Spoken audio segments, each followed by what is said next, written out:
Hey, and welcome back to the channel. In this video, we're going to show you how to clear the cache in your computer and also flush the DNS. Now, if you've been noticing that your computer is slowing down while browsing the internet, viewing web pages, or just jumping from application to application, it's a bit groggy and sluggish, clearing the cache is definitely going to help this issue.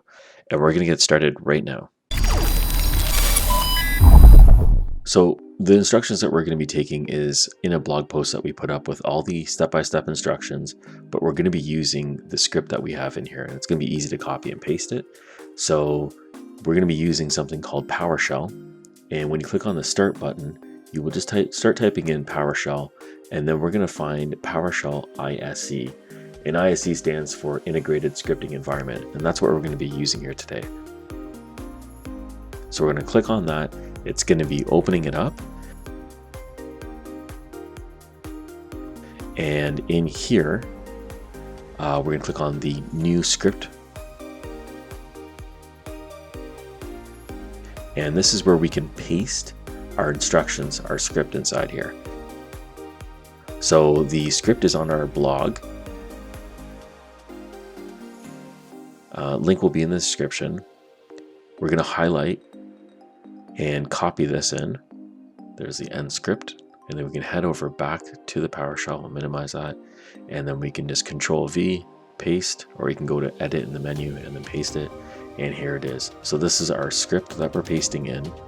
And so number one, the first thing that we're going to do is remove all the temporary files. So these first few instructions are to go to certain locations on your PC where temporary files are, and we're going to remove them. Next, we're going to empty the recycling bin. It's a place where people don't empty very often, but we'll include it in the script.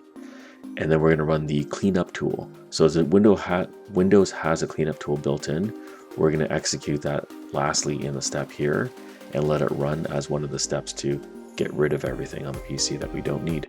So we'll just click on save, and we'll save it somewhere very easy to find. I'm going to select the desktop here, and then we can just give it a meaningful name. So when we see it, we know what it is. So how about cleanup PC? And then click on save. And then we can just close out of this application now. So there it is on the desktop. And in order for us to execute it, what we want to do is right click on it and go to Run with PowerShell. So when we use this option, it's automatically going to execute it. And you can see it's going to go through the steps. It's removed the temp file, emptied the recycling bin, ran the cleanup tool, and bada bing, it's done. So that is how we clear all the temporary files and cache files on the PC.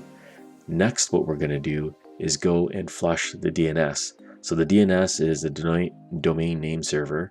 Now, if this is corrupted or there's something wrong with these files, you're going to notice some lag, or websites are just not going to appear properly or not appear at all. So what we're going to want to do is go to the start menu, type in CMD, command prompt. Now we're going to run it as administrator. So you just right click on it,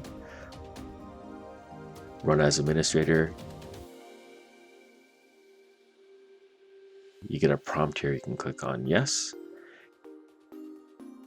And then you can see up here at the top, it says administrator command prompt. So the line that we're going to type in is ipconfig space / flush DNS. So the space is important. Make sure it's there. ipconfig space / flush DNS. Hit enter. Everything has been flushed. You get a confirmation there. It's successful, and then we can close out. Now, one or two things you can do here is either just reboot the PC, or you can start using it right away because all the files have been cleared. I usually restart anyways, just to make sure that everything has been reorganized when it boots up. And that's it. So this is how you can clear the cache and the DNS on a Windows 10 PC. I hope you found this video helpful. If you did, please hit the like button. Appreciate that. If you have any questions, put them in the comments below, and we'll catch you on the next one. Thanks for watching.